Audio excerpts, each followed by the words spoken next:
Shoot, shoot, shoot, shoot, shoot, shoot, shoot, shoot, shoot, shoot, shoot, shoot, shoot, shoot, shoot, shoot, shoot.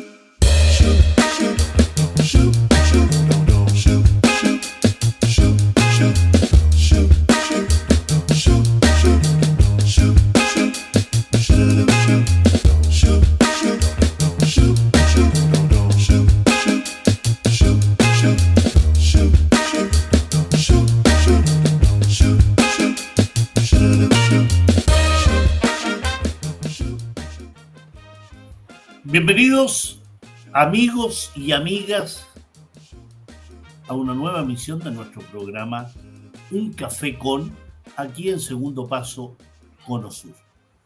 Hoy con un invitado que podríamos considerar ya un amigo de la casa. Lo hemos tenido en otras ocasiones, lo hemos tenido también en columnas para nuestro portal. Me refiero a Patricio López, docente, periodista, director de la Radio Universidad de Chile, aquí en Santiago de Chile. Patricio, un gran abrazo y agradecido de tenerte en nuestro programa. Hola Pablo, muchas gracias por la invitación, espero que estés bien. Bueno, a tu disposición, es una alegría poder conversar y poder darle una vuelta a algunos de los temas que están presentes en este momento tan particular que está viviendo nuestro país y que creo que hay que tratar de mirarlos con la mayor perspectiva posible, perspectiva regional, perspectiva epocal. Hay que salirse un poquito de la coyuntura y planear por sobre lo que nos está ocurriendo colectivamente. Exactamente, esa es la idea, Patricio. Dejar de mirarse al ombligo como suele ser nuestra política nacional, pero empezar desde lo local, porque indudablemente hay una pregunta que ronda tras el triunfo de Gabriel Boric el 19 de diciembre y es saber cuáles son los factores que permitieron un triunfo tan holgado, considerando, Patricio, que todas las encuestadoras, todos los análisis hablaban de 4 o 5 puntos de diferencia y se lograron 12 puntos de diferencia. ¿Cómo se explica este triunfo, Patricio? Sí, bueno, esto siempre tiene una dimensión cualitativa y una cuantitativa. Y la cuantitativa tampoco da conclusiones muy literales porque uno puede identificar de dónde vienen los votos, e incluso puede identificar si son hombres o mujeres y qué edad tienen, pero hasta ahí puede llegar y todo lo demás forma parte de la interpretación. Pero a ver, yo me atrevería a decir lo siguiente. En el principio de la segunda vuelta, una palabra que usan los analistas que a mí en principio no me gustaba mucho, Pablo, pero que no he encontrado otra mejor. Si tú la encuentras, me la convidas para sustituirla, que es la palabra clivaje. Hubo dos propuestas de clivajes en disputa. Una, la que proponía Kass, que era la del clivaje entre libertad y comunismo, y otra, la que proponía Boric, que era la de un clivaje entre democracia y autoritarismo. Y uno podría decir en una perspectiva muy general que este fue un triunfo de todos los que no querían una regresión autoritaria. Pero cuando uno hace esa afirmación, inmediatamente empiezan a aparecer una serie de variables encima de la mesa que no son variables baladí, Pablo, son las variables centrales, las respuestas centrales a la pregunta más importante para responder cuál fue finalmente el mandato que le dio el pueblo de Chile al presidente electo y por lo tanto cómo tiene que proceder en un eventual gobierno. Lo primero es que es cierto que desde el punto de vista político formal Boric logró acumular una gran cantidad de apoyo, muy superior a la de Kass y que va que en realidad atraviesa todo el arco de las oposiciones, desde la oposición autodenominada de centro, que es la de la democracia cristiana, hasta sectores que incluso se sentían fuera de apruebo de dignidad. Eso es lo primero, por la izquierda quiero decir. Pero si hay algo que nos han enseñado en los últimos años, Pablo, es que Chile es un país súper diverso. Y a mí ya de hecho no me gusta hablar de Chile, sino que de Chiles. Y esta es una característica, tú lo sabes, más bien epocal, es más propia de la modernidad. Las personas ya no se sienten solamente identificadas con la identidad del Estado-Nación y con la identidad de clase, sino que hay otras identidades que están en juego y que, nos guste o no nos guste, son un signo de nuestra época, ¿no? La gente tiene identidades desde el punto de vista de su sexualidad, tiene identidades desde el punto de vista de su territorio, desde su pertenencia a los pueblos originarios, en su condición de migrantes, y entonces este país es mucho más diverso que antes y no cabe situar al electorado no solamente en la antigua clasificación entre centro, derecha y izquierda. Pero dicho esto, es evidente que el factor que más desequilibrantemente volcó la elección en favor de Boric fue la aparición de aquellos que casi nunca van a votar. Ese 1.200.000, ¿no? Ese 1.200.000. Y que fue a votar probablemente con anterioridad solo en el plebiscito para decidir si había nueva constitución o no. Uh-huh. Si tú miras el mapa de Santiago, de Chile, y para quienes no lo sepan, esta es una ciudad muy claramente segregada porque los sectores más ricos viven en el sector oriente y ahí se empieza a disgregar hasta el extremo sur donde viven los más pobres. Situémoslo geográficamente desde la cordillera hacia el mar. Desde la cordillera hacia el mar. Exactamente, como la canción de los Jaivas. Así es. Vengo de la cordillera al mar. Vengo de la cordillera al mar, efectivamente. Mientras más vienes de la cordillera hacia el mar, más pobre eres. Ese es el resumen, ¿no? Y es increíble cómo calza la condición socioeconómica con la intención de voto. Y en las comunas más pobres el voto fue claramente en favor de Boric, sin que Boric haya sido un candidato popular. Porque una de las cosas que más se le criticó en primera vuelta era que no había logrado captar el apoyo de los sectores populares. Entonces, ¿qué es lo que ocurre ahí? Es un electorado que muy probablemente, Pablo, esto lo hipotetizo para que lo conversemos, uh-huh. Si tú lo sentaras frente a un interrogatorio no se autodefiniría necesariamente como de izquierda, pero sí como una víctima de un sistema injusto y por lo tanto como un disidente de un sistema injusto, ¿no? A tal punto disidente que en vez de actuar activamente contra el sistema, lo que hacen simplemente es marginarse, ¿no? No van a votar, no más. Pero esta vez fueron. ¿Y por qué fueron a votar? Yo diría por dos razones. Primero, porque efectivamente la amenaza de Kast era una amenaza significativa. Pero en segundo lugar, porque yo veo claramente que la ciudadanía entiende que estamos en una encrucijada histórica en la que o vamos hacia adelante con el proceso constituyente o volvíamos hacia atrás con el pinochetismo. Uh-huh. Y por lo tanto es un voto a favor del proceso constituyente. Con esto termino para no alargarme mucho. Uh-huh. Creo que solo en parte se puede explicar como un voto genuino o puro a favor de Boric, ¿no? Y creo que solo en parte se puede explicar como un voto a favor del proceso de moderación que hizo Boric entre la primera y la segunda vuelta.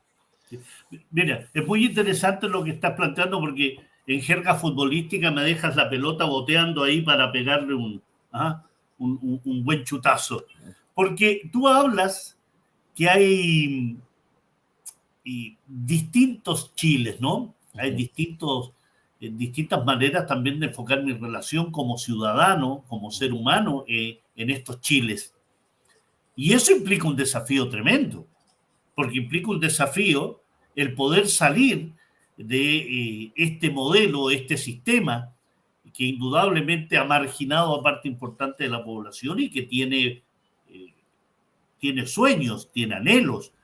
Y en ese plano, con los desafíos, con los cambios cualitativos y cuantitativos que ha tenido este Chile, ¿cómo se podrá cumplir las promesas efectuadas si consideramos que el programa original de ambos candidatos, pero ya triunfó uno, el programa original de Gabriel Boric o de la Pro Dignidad ha tenido modificaciones explicadas, ya sea en el marco del pragmatismo político, algunos lo definen más bien como oportunismo político, para terminar siendo un programa más de centro que aquel transformador en esencia con que se presentó a Pro Dignidad. ¿Cuáles son los desafíos en ese marco, Patricio?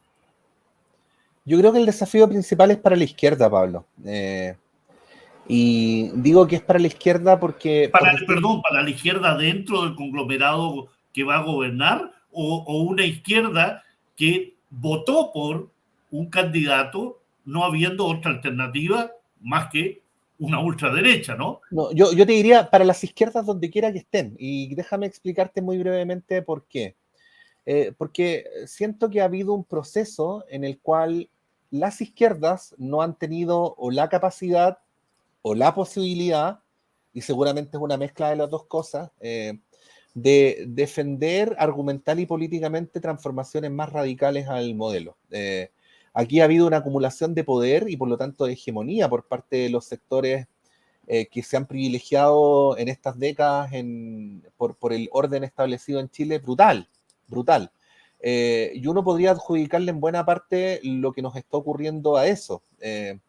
Pero también habría que preguntarse si de vuelta los sectores más progresistas han o hemos sido capaces de establecer los mecanismos de resistencia o de disputa frente a esa hegemonía que se ha ido imponiendo. Y te lo planteo con algunos hitos que hemos tenido en los últimos meses. El candidato Jado en la primaria planteó algo que era perfectamente razonable, que era el tema de una regulación al funcionamiento de los medios de comunicación, y recibió de vuelta una embestida brutal, brutal. Pero luego, ¿qué es lo que ocurre? Primero, el otro candidato en las primarias no defendió esa idea, a pesar de que es una idea absolutamente digna de abrazar por parte de todos los sectores. Pero también en el plano interno, la misma candidatura de Jadwe reconoció que esa idea no había sido formulada de la mejor manera o no había sido reflexionada para plasmarla en el programa de la mejor manera. Entonces, ya pierdes una gran batalla que debería ser una bandera de todo proyecto progresista, que es la de una regulación de la escena de los medios de comunicación. Ese es un primer hito, pero luego te encuentras con que... pero, perdón, Patricio, es un hito negativo. Absolutamente, por es eso un te hito digo. negativo, ¿no? De hecho, lo que estoy describiendo, Pablo, es la trayectoria de un retroceso tras otro. Porque lo que viene luego es que los sectores más de izquierda de Apruebo Dignidad no entran al corazón de los equipos técnicos del candidato Boric, ¿no? Y uno podría tener muchas razones para explicar eso, pero yo simplemente describo qué es lo que ocurrió, ¿no? Y acto seguido empieza a ocurrir lo que yo describiría como un matonaje contra esos equipos técnicos que son equipos comparativamente moderados dentro de Apruebo Dignidad, matonaje de carácter intelectual por parte de los técnicos de la exconcertación y utilizando muy fuertemente como vehículo al Mercurio, que es un diario de derecha. ¿En qué consistía este matonaje? En decir que los contenidos del programa de Boric eran contenidos técnicamente insolventes, en que los equipos técnicos eran demasiado jóvenes, que no habían estudiado en las mismas universidades que nosotros, que no habían tenido la misma experiencia de gobernar que nosotros, que no tenían los mismos doctorados que nosotros, y que por lo tanto lo que estaban escribiendo eran cosas insustanciales de niños. ¿Qué es lo que ocurre ahí? Este es un elemento para el análisis, probablemente lo que yo digo puede ser discutido, pero es lo que pienso, que tampoco en ese momento hubo una suficiente capacidad de defensa o de resistencia por parte de los equipos técnicos del entonces candidato exclusivo de Apruebo Dignidad, y nos encontramos con varias semanas en las que prácticamente todos los días había un ataque contra el programa de Boric, que era respondido desde el comando técnico de Boric, morigerando, corrigiendo, como me dijo la otra vez un amigo, pidiendo perdón, de perdón en perdón hasta correrse hacia el centro, ¿no?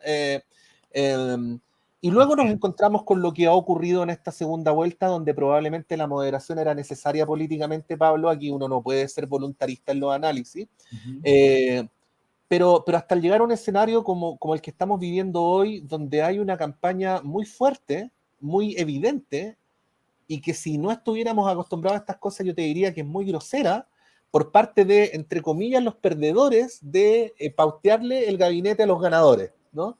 Y la pregunta frente a esto es si el candidato va a actuar en función de lo que él mejor estime, pero lo que él mejor estime depende de cuál es la interpretación que él haga de los resultados. Obviamente a la élite le conviene decir que esta elección se ganó gracias a la moderación, porque da mejores condiciones para que haya, entre comillas, moderados en los ministerios clave, pero perfectamente el candidato podría concluir, porque así lo dicen los antecedentes, que este es un triunfo de aquellos que quieren transformaciones más sustantivas. Entonces ahí es donde se produce una disputa, donde los medios de comunicación juegan un rol muy fuerte, pero que yo podría describir, para no alargarme más, como como un retroceso sostenido desde la época de la primaria en los puntos de vista programáticos más progresistas en el debate político.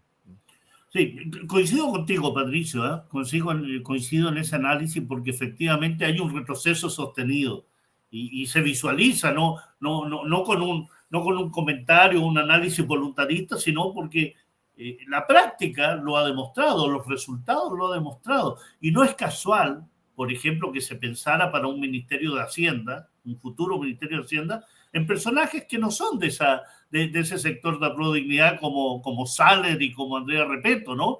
Es decir, esa disputa que se ha dado a nivel de aquellos que no eran de la prodignidad y que fueron incorporándose a medida que transcurría esta segunda vuelta, indudablemente sienten lo que tú dices, ¿no? Somos parte también de ese triunfo, pero hay 1.200.000 personas que no son parte de ese mundo. Y ahí hay una disputa muy interesante y que lo vamos a visualizar en qué medida y con qué velocidad las promesas efectuadas en pensiones, en salud, en educación, en temas de salario mínimo, en temas de pensión mínima, se llevan a cabo. Y en ese plano, indudablemente, Patricio, yo creo que las modificaciones al programa van a tener, las modificaciones que se hicieron y el cumplimiento de lo que quedó, van a tener un tremendo rival. ¿Ah? No es fácil un parlamento dividido, una derecha que, claro, perdió, pero obtuvo la misma cantidad de votos que obtuvo Sebastián Piñera en la elección pasada para ser elegido presidente. Y una y que convención juega a todos los partidos de local en Chile, además. No, claro.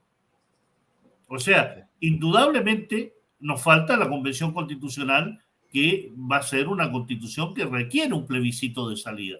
Hay escenarios políticos muy grandes y hay operaciones, acciones que se van a tener que llevar a cabo en función de qué quiero hacer yo como gobierno o qué es lo que se me permite hacer como gobierno sin que signifique un descalabro. Creo, a mi entender, hay un escenario muy complejo, muy difícil, donde la derecha le va a dar dura batalla al gobierno de Pro Dignidad. Sí. Vamos a encontrarnos con encrucijadas bien directas, Pablo. El candidato Boric, por ejemplo, proponía terminar con el sistema de AFP.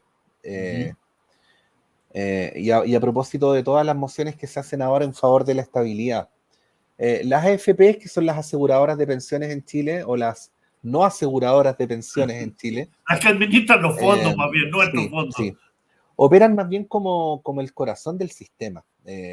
Y probablemente su objetivo más relevante no es dar pensiones, porque no las dan, de hecho, son miserables, sino que en Chile hay un mecanismo muy extraño que permite que las AFPs capitalicen a los grupos económicos, actúen como una suerte de fondos de inversión, pero sin intereses, ¿no?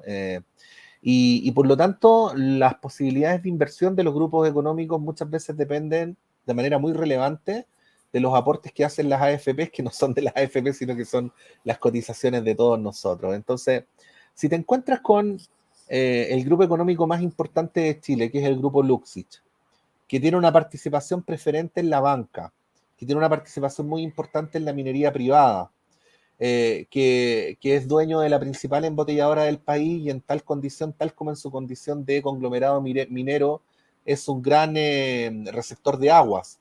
Y al mismo tiempo es dueño de uno de los canales de televisión más importantes del país. Es muy evidente que toda esa mezcla se va a traducir en la intención de que el candidato Boric no ganara, ¿no? Y así ocurrió. Y el canal de televisión concurrió muy fuertemente a apoyar no sé si apoyar a Kassa, pero a ser hostil con Boric, ¿no? Lo cual es una manera de hacer lo mismo. La pregunta al final del día es, ¿cómo se tranquiliza a esa gente? O sea, cuando se habla de dar señales de estabilidad, ¿cómo se le da señales de estabilidad a un señor que ha acumulado tanto poder? ¿Cómo se le da una señal de tranquilidad? Me imagino que una de las respuestas frente a eso es no transformar el agua en un bien público, no terminar con el sistema AFP, es decir, quedarse más o menos donde estamos ahora. Entonces, el problema de la estabilidad no es simplemente un problema retórico, no es un problema de sabiduría, no es un problema de bondad, sino que es un problema de disputa de poder, ¿no? Y la pregunta de cómo se va a enfrentar frente a un escenario como este el presidente electo es una gran pregunta. Y la verdad es que todavía no tenemos los elementos suficientes como para poder contestarla. Sí, podemos conjeturar quizás, Mm. ¿no? La defensa de su programa se va a hacer movilizando a la gente que votó por el apruebo de dignidad. Se llamará a la gente a defender el derecho y lo prometido respecto a los cambios en la AFP. Es O en indudablemente, nombre de la estabilidad se dirá que no está el tiempo para poder implementar estas medidas y exactamente, que va a haber que sacrificarlas.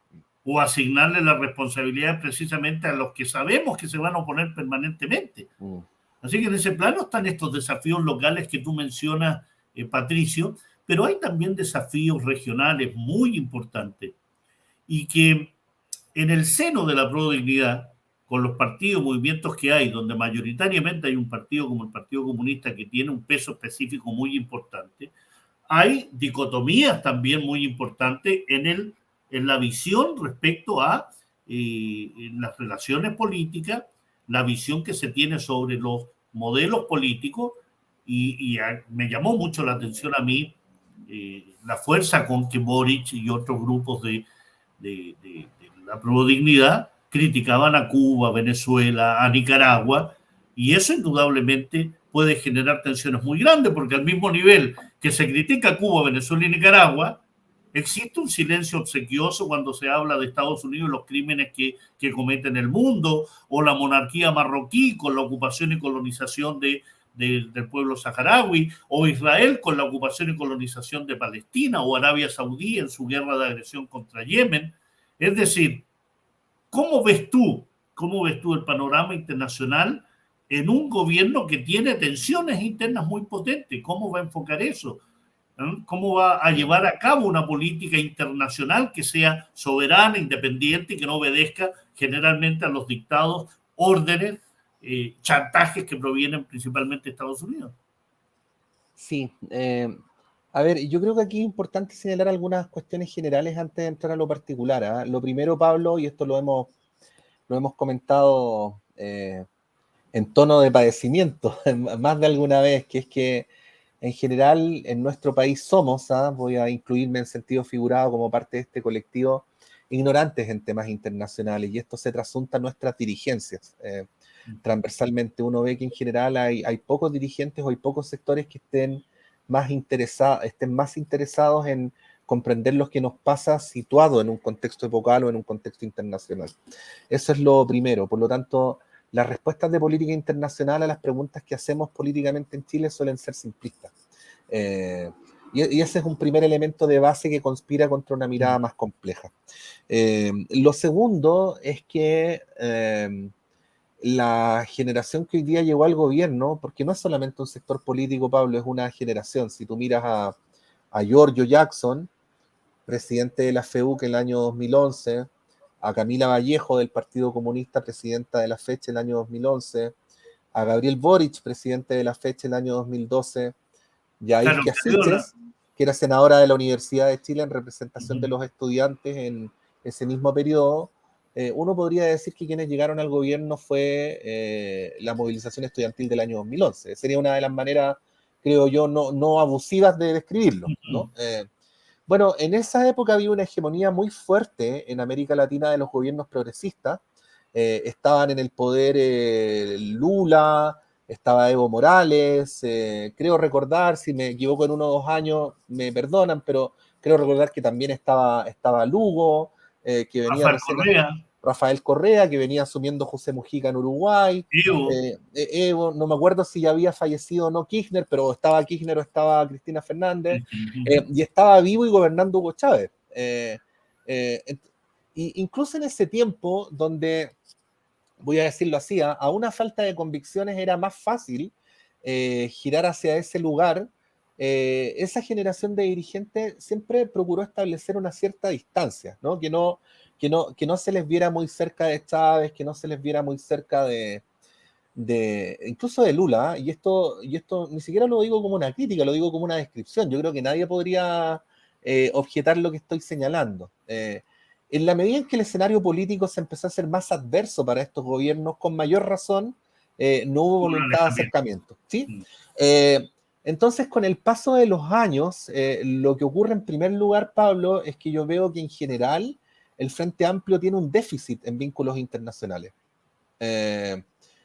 Un déficit.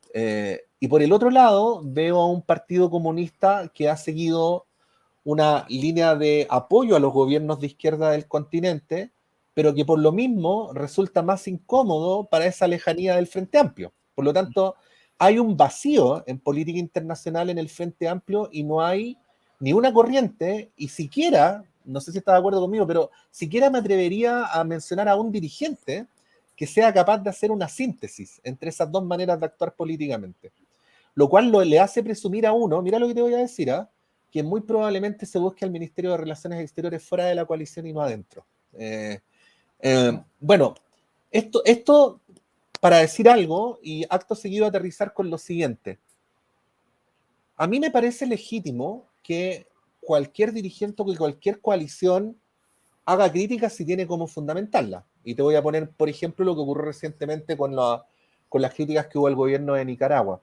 Pero uno no puede soslayar del análisis, junto con las críticas que estime hacer a un gobierno en específico, el contexto histórico en el cual ese país ha desarrollado su camino, el lugar geográfico que ocupa, los antagonismos de carácter más estructural que existen, Las presiones a las que está sometida.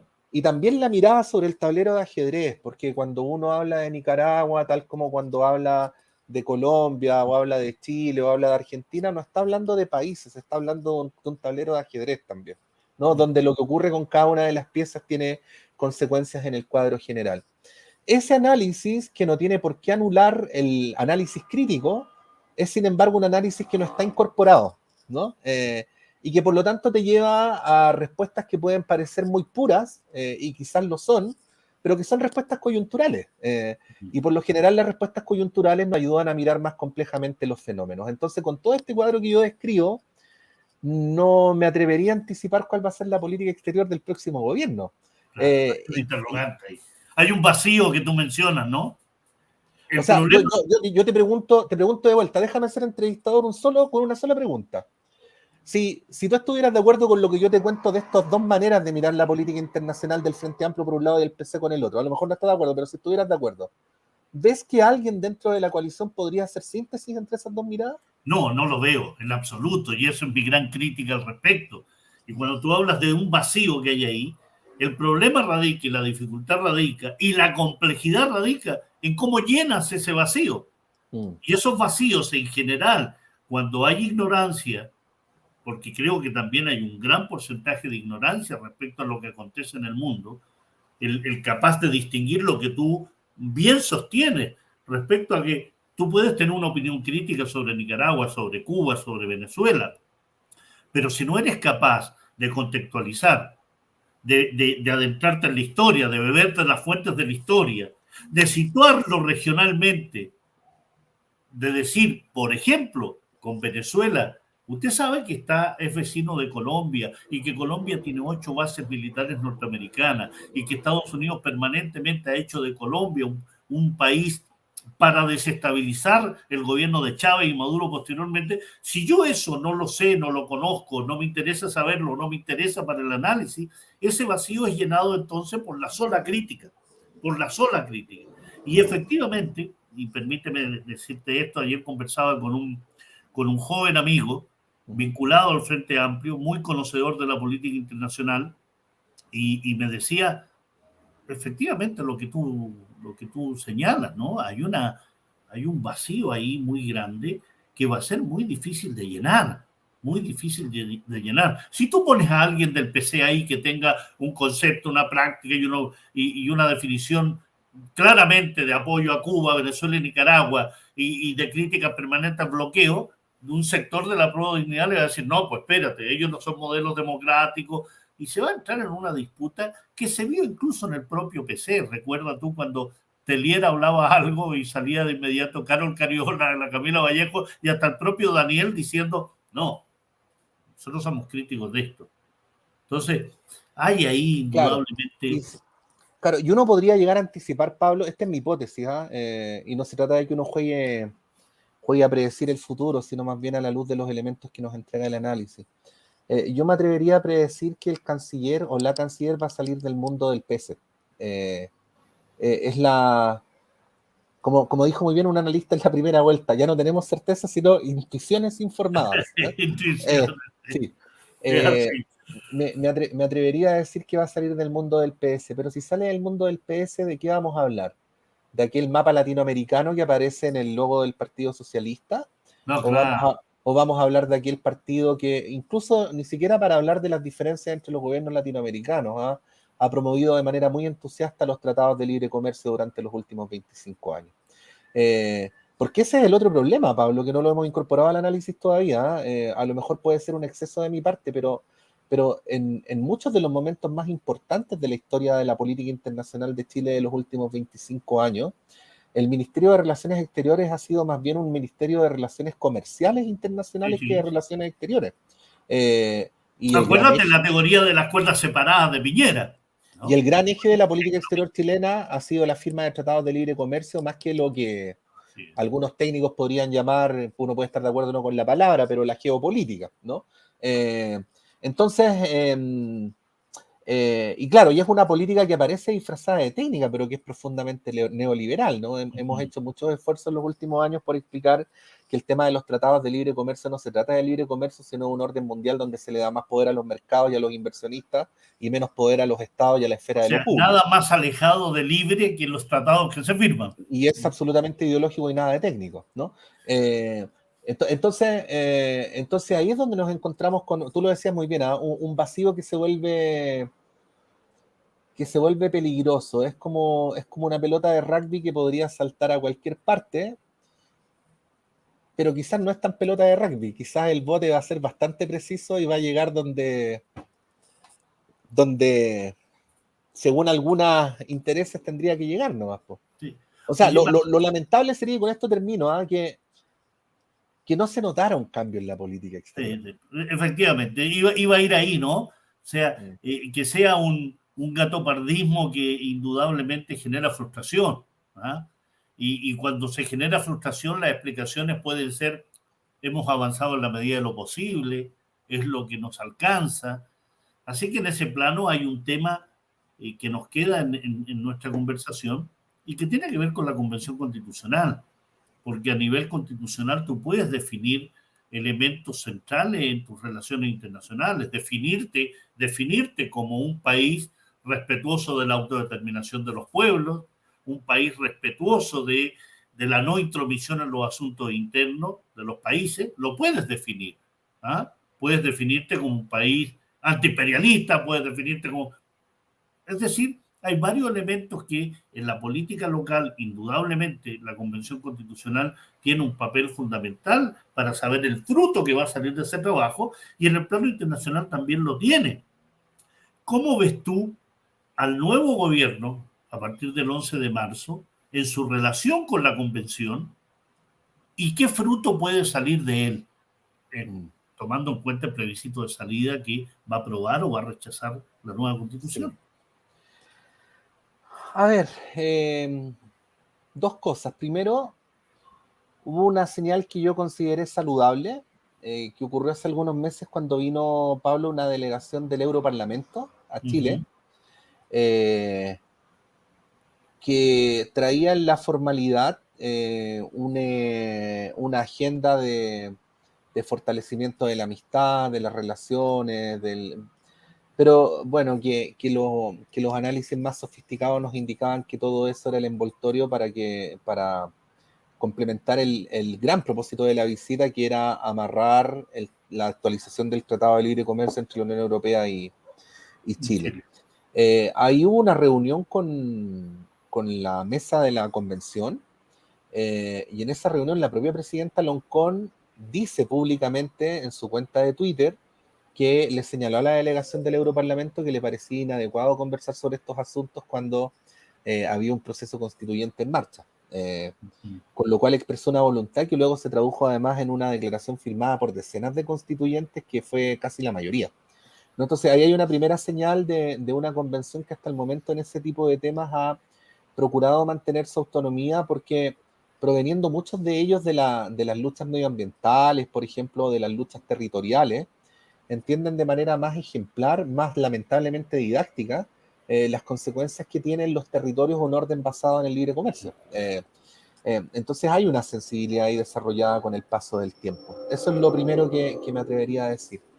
Pero lo segundo, y incluso es previo a lo que conversábamos en la pregunta anterior, Pablo, es que si queremos partir por hablar de política internacional, todavía tenemos un primer pendiente que es previo a asomar la cabeza por encima de la frontera, que es la implementación de nuestros compromisos internacionales aquí mismo.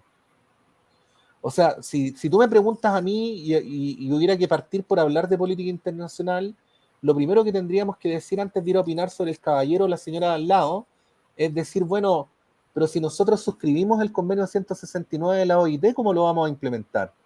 Si nosotros suscribimos los convenios de derechos sexuales y reproductivos de las mujeres, ¿cómo los vamos a implementar?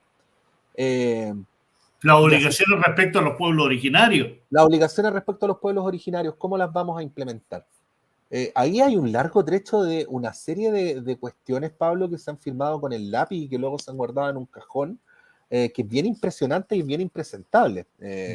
Y que, claro, de repente pasan un poquito desapercibidas, pero cuando ocurren situaciones dramáticas como ocurrió hace algún tiempo con la huelga de hambre de los comuneros mapuche, y en donde en ese tipo de circunstancias el convenio 169 de la OIT entrega muy claramente orientaciones sobre cómo hay que proceder. Bueno, Chile lo tenía firmado, pero no lo tenía implementado, po. Entonces se empieza a producir un peloteo entre el Poder Ejecutivo y el Poder Legislativo respecto a quién es el que tiene que hacerse cargo de este tipo de situaciones.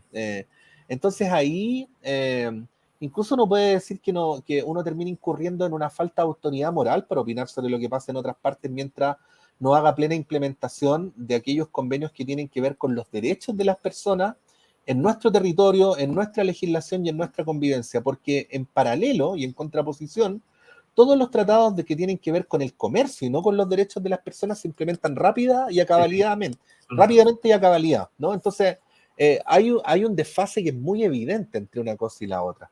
Y acto seguido, indudablemente uno desearía que hubiera pronunciamientos en el sentido de hacer adherir a Chile a las tendencias más evolucionadas en términos civilizatorios de lo que está viviendo la humanidad. A mí me parece que con el solo hecho de que uno pudiera homologar el estándar internacional en la amplia gama de derechos humanos con lo que está ocurriendo en la legislación chilena, ya habríamos dado un salto civilizatorio significativo que probablemente nos daría más consistencia para opinar sobre lo que pasa en otras partes y no solamente con la encuesta de la semana en la mano. Sí. Es una tarea compleja, Pato, la que tú planteas, con la cual coincido. Efectivamente, si tú no cumples aquello que firmaste, después no andes pontificando que otros cumplan lo que tú crees que no han cumplido. Y en ese plano, indudablemente, hay desafíos muy complejos, muy difíciles, muy delicados de cumplir cada uno de los puntos que tú señalas y que se complican aún más frente a esta constatación de más allá del tema de inexperiencia, el tema de la ignorancia respecto a las relaciones internacionales. O sea, los desafíos implican decisiones y definiciones. Avanzar por este cumplimiento implica tener claridad en lo que significa al interior del país, lo que significan las relaciones con nuestros vecinos y lo que significa a nivel internacional. Si tú estás por la autodeterminación de los pueblos, indudablemente no puedes andar generando acuerdos militares, acuerdos comerciales con aquellos que no respetan la autodeterminación de los pueblos, como es el caso de Israel, como es el caso de Marruecos, que te los traigo a colación.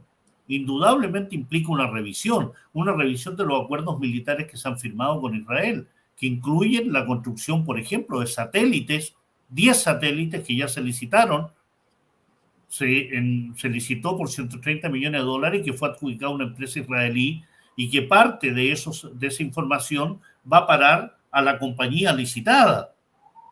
Los acuerdos militares que han significado, por ejemplo, tema de las facturas duplicadas entre empresas militares israelí y FAMAE, que suman más de 200 millones de dólares.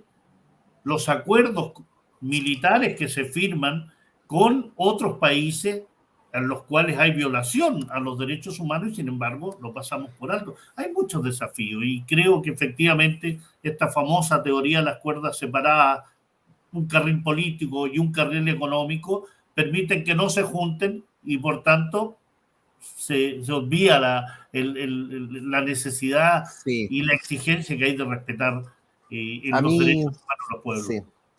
A mí lo que me ha pasado en la vida, pero me he terminado convenciendo también mirándolo en cómo funciona la política, que todas estas cosas en las cuales uno puede ser una cosa y la otra al mismo tiempo, terminan operando a favor de la propia conveniencia y de la impostura. Es decir, me pongo esta polera cuando me conviene, me pongo esta otra cuando me conviene. Si hoy día me conviene opinar políticamente en contra de un gobierno, lo hago.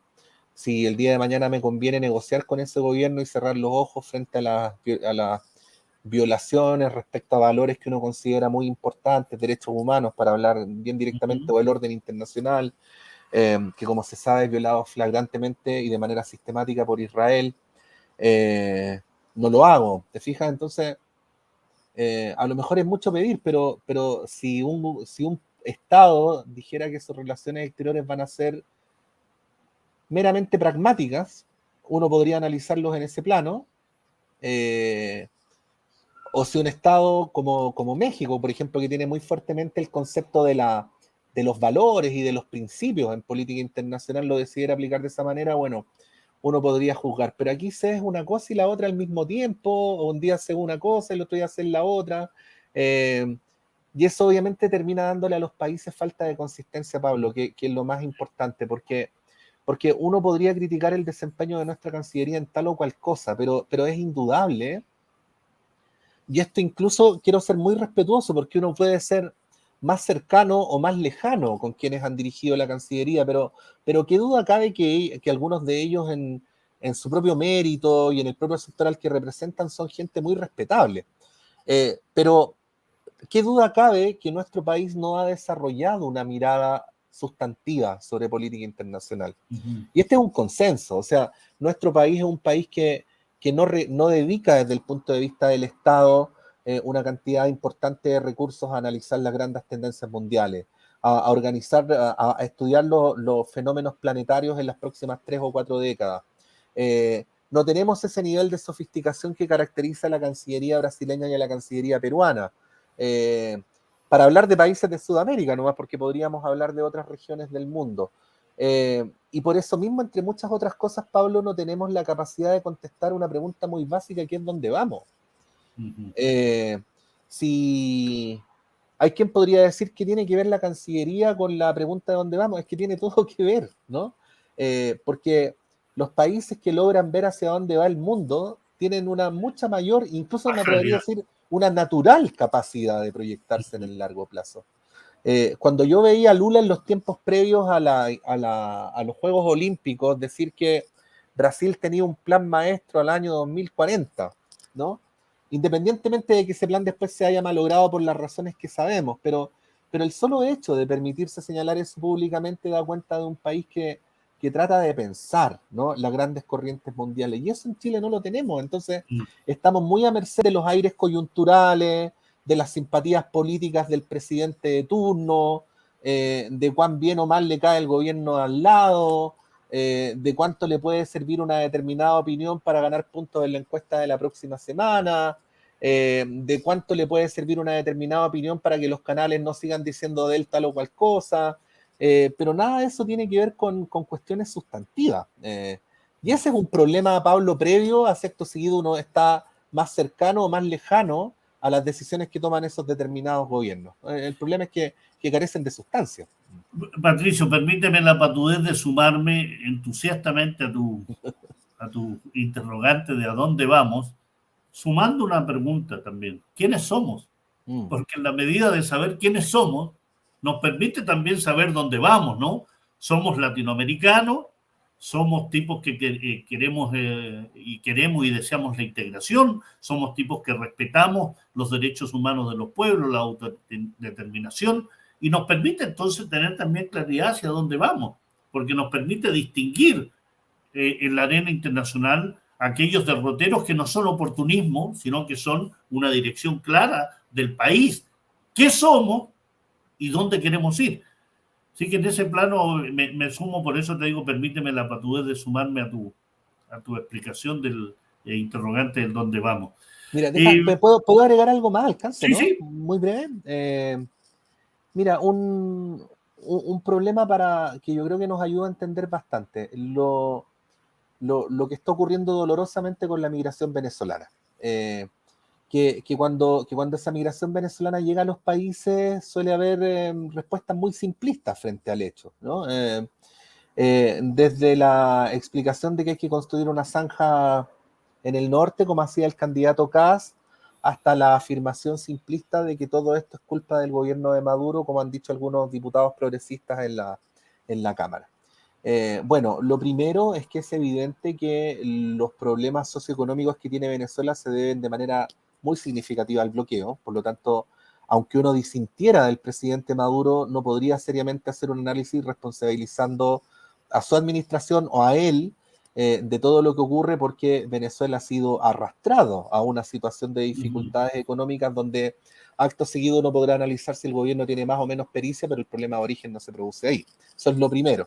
Pero lo segundo, y esto tiene coincidencia con lo que dicen analistas de distintos signos, tú no puedes enfrentar ese tema en una perspectiva estrictamente local. No puedes enfrentar el problema si no recorres el mapa completo hasta el lugar de donde parten esas personas, por dónde pasan y hasta dónde llegan. Para decirlo más directamente, tú puedes ser muy cercano o muy lejano al presidente Maduro, pero no puedes enfrentar este problema sin dialogar con el gobierno venezolano. Y eso implica dialogar con el gobierno brasileño, colombiano, peruano, argentino, allá luego quienes no quieran dialogar. Pero hay problemas que ocurren en determinados momentos de la humanidad que en el tiempo en el que vivimos, Pablo, solo se pueden abordar regionalmente, ¿no? Y tratando de pasar por encima de determinadas diferencias muy legítimas. Y esto que corre para la situación de Venezuela, corre también para el tema del acceso a los medicamentos. Corre también para el tema del acceso al agua, de la colaboración entre los países en temas energéticos. Bueno, fue algo que se promovió muy fuertemente durante la época de los gobiernos progresistas, pero que luego se malogró por opiniones políticas coyunturales que no comprendieron que ese es el camino, el de la integración. Y yo espero entonces que el gobierno que viene, que es el del presidente Boric, tenga la capacidad de apreciar esto para reencauzar una cierta integración regional que lamentablemente con los gobiernos más de derecha se ha visto muy seriamente debilitada durante los últimos años. Se reemplazó UNASUR por el Grupo de Lima y el Grupo de Lima no hacía nada más que opinar sobre Venezuela. No cumplía ninguna otra función. Y creo que eso le termina haciendo un daño muy grande a los pueblos de nuestros países. Patricio, estamos llegando al fin de nuestro programa y quiero solo hacerte la última pregunta, y que son ciertos conceptos que me gustaría que tú definieras. 11 de marzo del 2022 y lo que viene. ¿Temor? ¿Esperanza? ¿Interrogantes? ¿En cuál de esos conceptos te sitúas? O tal vez hay otro que tú ya lo tienes, ¿no? Sí. Temor, esperanza, desafíos, Entre interrogantes. entre interrogante y esperanza, Pablo, pero hay que decir que a veces la esperanza tiene que ver más con la constitución psicológica de las personas que con lo que ocurre afuera, pero yo diría que no nos neguemos el derecho a la esperanza, en el entendido de que lo que ocurre en el futuro también depende en alguna parte de lo que hagamos nosotros hoy. Patricio López, un gran entrechocar de nuestras tazas, ¿eh? Y agradecido en este café contigo hoy, y en vísperas de esta fiesta cristiana que es Navidad, en vísperas de este fin de año y lo que se nos viene en el 2022, que son múltiples conceptos, ¿no? Interrogantes, esperanzas, desafíos, todos ellos esperando que sea lo mejor para Chile, para nuestros ciudadanos, nuestra sociedad, pero también para los pueblos, los que son de América Latina y aquellos que requieren también nuestra solidaridad y apoyo. Te agradezco tu presencia, un gran abrazo y nos encontraremos como siempre porque encuentro en ti una persona fraterna y comprometida y sobre todo preparada en los temas que necesitamos compartir con nuestros televidentes. Muchas gracias, Patricio. No, muchas gracias, Pablo. Un gran abrazo y felicidades. Siempre. Un gran abrazo a ti. Un café con Patricio López, docente, periodista, director de Radio Universidad de Chile, a quien considero un gran amigo, un gran intelectual. Los invito a que escuchen sus programas en Radio Universidad de Chile, que lean sus columnas. Siempre se aprende de Patricio López y eso es siempre bienvenido. Un gran abrazo. Nos encontramos en una próxima emisión de Un Café con, aquí en Segundo Paso, Cono Sur.